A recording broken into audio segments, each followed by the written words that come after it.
అలానే విశ్వేశ్వరరావు పెళ్లి చేసుకోవడానికి సాఫ్ట్వేర్ ఇంజనీర్ కావాలి, అద్దెకు ఇల్లు ఇవ్వడానికి సాఫ్ట్వేర్ ఇంజనీర్ కావాలి, అప్పు ఇవ్వడానికి సాఫ్ట్వేర్ ఇంజనీర్ కావాలి.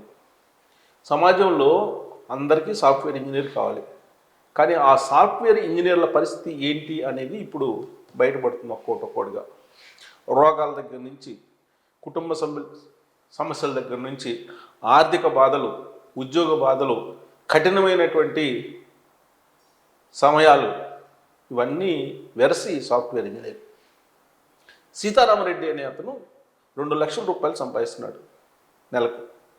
ఈ 2 లక్షల రూపాయలతోటి లావిష్గా తన భార్యకి ఎలాంటి ఇబ్బంది కలగకుండా పోషిస్తూ ఉన్నాడు. తానే సర్వస్వంగా బతుకుతుంది అని చెప్పి ఊహించుకున్నాడు, అనుకున్నాడు సీతారామరెడ్డి. కానీ అతనికి తెలియకుండా ఏడాదిలో బాయ్ ఫ్రెండ్స్ని 6 మార్చేసింది. అంతేకాదు, ఒక అతనితోటి రిలేషన్ పెట్టుకొని ఆ రిలేషన్కి సంబంధించిన వీడియోస్ని ఇన్స్టాగ్రామ్లో పెట్టింది. ఆ ఇన్స్టాగ్రామ్లో ఉండేటువంటి వీడియోలను చూసిన తర్వాత సీతారాం రెడ్డి షాక్కు గురయ్యాడు. మార్కాపురం అతనిది, ప్రకాశం జిల్లా మార్కాపురం. రేణుక అనే ఆవిడది నంద్యాల.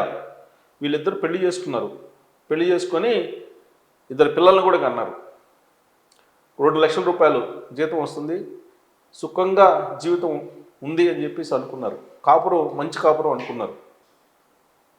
కానీ ఇంట్లో రేణుక చేసేటువంటి వ్యవహారం ఆలస్యంగా బయటపడింది. అది చూసి తట్టుకోలేక 19 పేజీల లెటర్ రాశాడు సీతారామరెడ్డి. రాసి హుస్సేన్ సాగర్లో దూకి చనిపోయాడు, ఆత్మహత్య చేసుకున్నాడు. ఈ ఆత్మహత్య కారణం ఏంటంటే అతని భార్య చేసినటువంటి నమ్మక ద్రోహం. చాలామంది మహిళా పక్షపాతంగా మాట్లాడేటువంటి అనేక మంది అంటుంటారు, ఇదొక రేణుకకు సంబంధించిన ఇష్యూ. నేను అనేక మంది మహిళల్ని ఇబ్బంది పెడితే మహిళలు ఆత్మహత్య చేసుకున్న సంఘటనలు లేవా అని ఉన్నాయి, కాదంటలా. కానీ 2 లక్షల రూపాయల జీతంతో ఏమాత్రం నొప్పి తగలకుండా ఇంట్లో కూర్చోబెట్టి ఏం కావాలంటే అది తెచ్చిస్తూ పోషిస్తూ ఉంటే అతనికి తెలియకుండా బాయ్ ఫ్రెండ్స్ని మార్చేసి వాళ్ళతోటి పడక సుఖం అనుభవించి అంతటితోటి ఆవిడ సాటిస్ఫై కాకుండా వీడియోలు తీసుకొని ఆవిడే ఆ వీడియోని ఇన్స్టాగ్రామ్లో పెట్టడం అనేది ఇది విపరీతమైనటువంటి పరిణామం కాదా? విపరీతమైనటువంటి ఆలోచన కాదా? అది చూస్తే మరి ఏ భర్త అయినా తట్టుకునే పరిస్థితి ఉందా? లేదు. అందుకే 19 పేజీల సూసైడ్ నోట్ రాసి చనిపోయాడు. చనిపోయిన తర్వాత ఆలస్యంగా బయటకు వచ్చింది. ఇప్పుడు బయటకు వచ్చిన పెద్ద ట్విస్ట్ ఏంటంటే ఫిబ్రవరిలో ఇది జరిగితే మార్చిలో తన బాయ్ ఫ్రెండ్ తోటి పెళ్లి చేసుకుందంట, రమణారెడ్డి అనే అతనితోటి.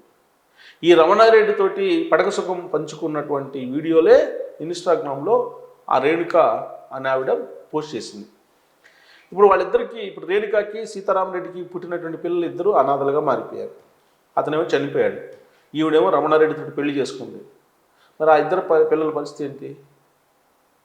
దాదాపుగా చాలా కుటుంబాల్లో ఇదే సమస్య ఉంది. ఈ మధ్యకాలంలో సోషల్ మీడియాలో మీరు కనుక అబ్జర్వ్ చేస్తే, మనం ఏమాత్రం సంశయించకుండా చెప్పుకోవాల్సి వస్తే, సాఫ్ట్వేర్ ఇంజనీర్లు పెళ్లి చేసుకోవడానికి ఆడపిల్లలు ముందుకు రావట్లా, వీడియోలు పెడుతున్నారు. మీరు సాఫ్ట్వేర్ ఇంజనీర్లు చేసుకోవద్దు అని. ఎందుకు అని అంటే రాత్రింపగళ్ళు కంప్యూటర్ ముందు కూర్చోవాల్సి వస్తుంది. ఆ కంప్యూటర్ ముందు కూర్చున్నందువల్ల వీళ్ళకి లైంగిక పట్టుత్వం తగ్గుతుందని చెప్పి వైద్యులు చెప్తున్నారు. ఇదేదో నేను క్రియేట్ చేసింది కాదు, వైద్యులు చెప్తున్నటువంటి మాటే. ఈ లైంగిక పట్టుత్వం లేకపోవడంతో శృంగారపరమైనటువంటి కోరికలు తీరట్లేదు భాగస్వాములకి. దాంతో దాంపత్య జీవితంలో గ్యాప్ వస్తుంది. ఆ గ్యాప్లో ఎవరో అవారాగా తిరిగేవాళ్ళు, ఊరికి తిరిగేవాళ్ళు గాలి బ్యాచి జ్వరపడుతున్నారు.